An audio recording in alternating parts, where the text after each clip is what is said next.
Olá, hoje eu vim aqui apresentar o nosso Challenge Sprints para o Santander, com o objetivo de transformar e entendermos o fluxo de caixa de pessoas jurídicas e também entender e analisar, né, a sua complexa gama de redes financeiras. A gente está utilizando o stack com Python, Streamlit para mostrar os dashboards, né, Pandas para análise exploratória, Scikit-Learn para Pro Machine Learning e Neo4j para análise de redes entre as empresas. Essa plataforma, além de uma análise individual, ela também tem uma análise macro de todo o ecossistema de clientes do Santander. Aqui, começando pela página Home, a gente pode ter uma visão macro de todas as empresas e também macro, mas com algum setor, algum CNAE selecionado. Por exemplo, armazenamento geral. Aqui, descendo um pouco para a parte do... O nosso primeiro grande resultado é a classificação de empresas, que a gente utilizou o K-Means. A classificação consiste em início, declínio, crescimento ou maturidade. E que também já é um impulso imediato, né, para a gente identificar a saúde e o ciclo de vida do portfólio de clientes do Santander. Que, à direita, no gráfico de dispersão, a gente consegue ter uma visão de todas as receitas e as despesas dos clientes do Santander. A chave aqui são os outliers interativos, né? Eles nos permitem dar um zoom na concentração de empresas, revelando os padrões de cada cluster e que de uma forma que eles estariam escondidos sem esses slicers. Aqui nós temos também uma contagem de classificação, né? Onde nós podemos identificar que a maioria das empresas estão no início. Aqui é uma análise agregada do segmento, onde a gente consegue ver. Nós temos uma análise agregada dos segmentos da empresa, onde a gente consegue ver uma receita média por nível de maturidade e também uma distribuição do valor por tipo de transação. Aqui nós podemos ver que a maioria das empresas utilizam o Pix como tipo de transação.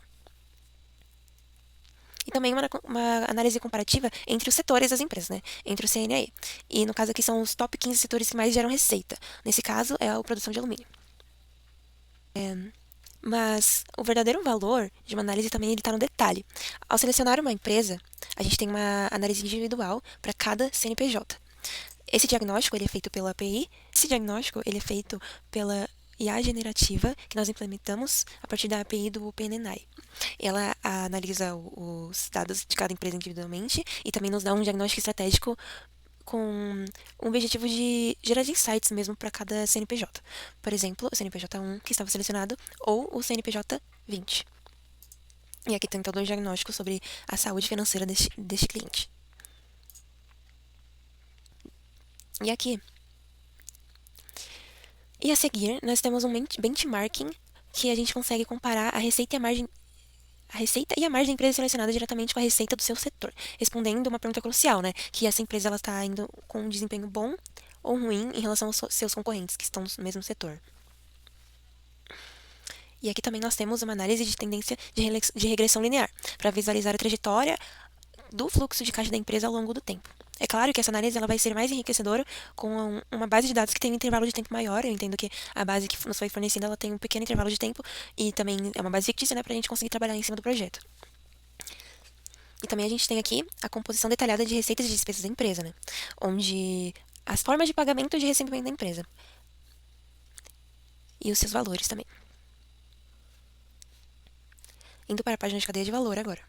E na página de cadeia de valor nós temos uma análise bem inovadora, que ela é alimentada pelo banco de dados do Neo4j, né, de grafos, e na visão geral a gente pode explorar um mapa interativo de todo o ecossistema de clientes do Santander, com um cluster de negócio. A IA que nós implementamos, ela resume os principais pontos de risco sistêmico também. Aqui é uma análise geral de todas as empresas. E também as relações de dependências mais críticas. E também aqui a nossa visualização de grafos, onde ele é interativo. Por exemplo, se eu quiser mostrar mais conexões entre as empresas, eu manipulo esse slice. Carregando. Por exemplo, aqui está todo o ecossistema do Santander, da gama de clientes do Santander. E aqui ele é monitorado pela relação de valor de transações, né? Por exemplo, esse CNPJ enviou este valor para esse CNPJ. E também no nosso projeto nós implementamos uma análise individual da cadeia de redes dos clientes Santander. Dessa forma, selecionando nesse segmentador de dados, por exemplo, o CNPJ 02, ou apenas digitando também Com o CNPJ 02 selecionados, a gente consegue ver a análise individual e estratégica desse CNPJ. Essa ela é dinâmica e ela é individual para cada cliente, com um diagnóstico de risco deste CNPJ. Por exemplo, o 02, ele indica uma alta dependência do seu fornecedor principal, 858. Aqui, os clientes e os fornecedores mais importantes. No caso, esse CNPJ não possui clientes, ele possui fornecedor. E aqui temos a porcentagem das despesas que a empresa paga para esses tais fornecedores, juntamente com seus valores. Aqui nós temos a análise também em grafos, onde o CNPJ que selecionamos, ele fica na parte central, e também aqui os seus fornecedores. Indicando, por exemplo, que o fornecedor 858 é no qual o CNPJ que selecionamos mais paga, e os outros têm uma menor transação de valor. As setas indicam isso também. Aqui, para a página final, nós criamos a página de forecasting, que é a previsão de fluxo de caixa. Aqui também temos o segmentador, onde podemos selecionar ou apenas selecionar o CNPJ que queremos analisar. Com o CNPJ selecionado, a gente consegue também selecionar um número de meses que a gente quer prever, o fluxo de caixa de cada cliente, uma recomendação estratégica da nossa IA implementada com a API, como eu já mencionei. E, por exemplo, selecionando outro CNPJ.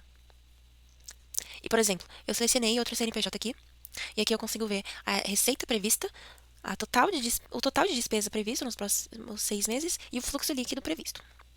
É claro que esses dados eles vão ser melhor estudados e vão ter um treinamento de máquina melhor com um maior intervalo de tempo. Os dados disponibilizados eles possuem um pequeno intervalo de tempo, mas estudando esses dados ao longo do tempo, a máquina consegue dar uma previsão melhor, cada vez melhor, dos dados disponibilizados.